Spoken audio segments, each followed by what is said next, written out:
Up here on Douglas Head, a Manx radio building behind us, we have the MD here, Chris Sully.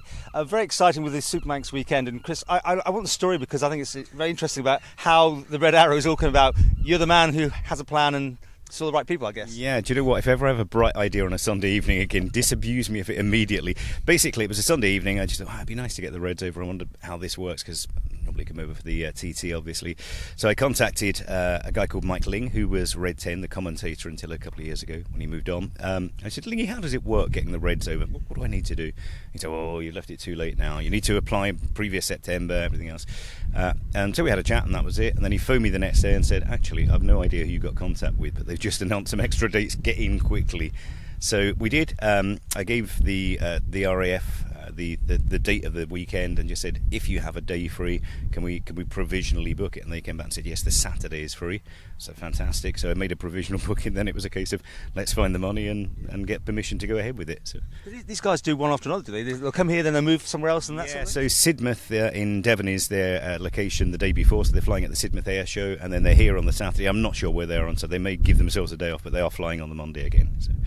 So what can we expect? I mean, have they told you what's coming up? Well, if the skies are as blue as this, I'll be a happy man. That sea fog the other day was a bit of a worry, wasn't it? Yesterday I looked at it, and I was talking to the team yesterday in Scampton and saying, they were saying, what's it look like? The weather looks as if it's been good lately. And I was saying, yeah, apart from this morning. Yeah, I mean, if it's skies like today, we'll get the full display, which is the full loops and spins and everything else. They have a new way of starting the show as well, which is pretty fantastic. So the plan will be, if you're watching from if you're in places like Peel or anywhere between Peel and Douglas, you should see them come overhead, because the plan is they'll sort of formate off of Peel on the west side of the island. They'll fly across the island. They'll come in from Crowd Rear, so from behind Douglas, from the west. They'll come over. They'll pull up into a huge loop, and as they come down, they'll do the split and disappear, and then they start the display. So it should be pretty.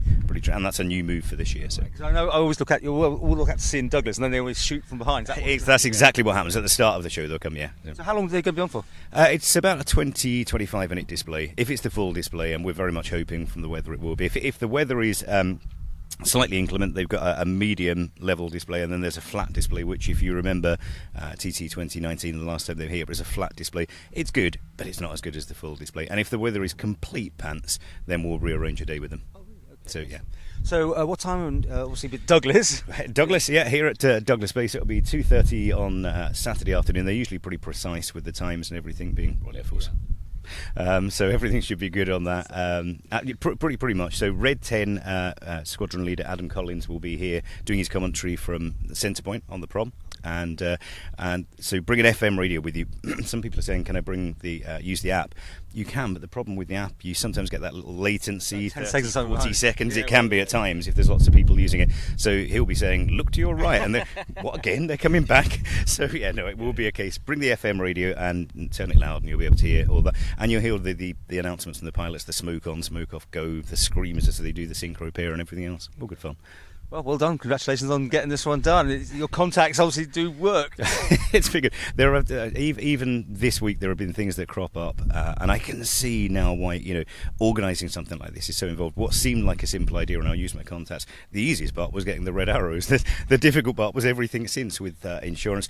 Huge thanks to IFGL, who are sponsoring, without whom we absolutely would not have been able to have done this, and Domestic Events Fund, and the support, the buy-in from My Prom and the police and the emergency service has been brilliant. We should mention that because My Prom put a thing out saying, because obviously disruption, people have to think about this very carefully where they're going to park up and watch this. So we've got some free parking allocated. We worked with the teams around the idea was to try and push traffic back. Obviously, if people can come on the bus or public transport or walk or cycle, even better still, and you'll do yourself a huge favour.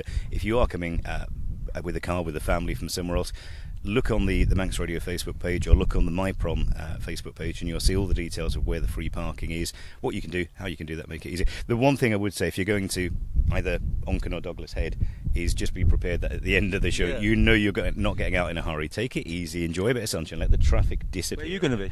I will be down there looking after Adam, making sure everything is okay, and probably panicking until the last thing. When he says, that's it, thanks very much from the Red Arrows, I will then probably relax.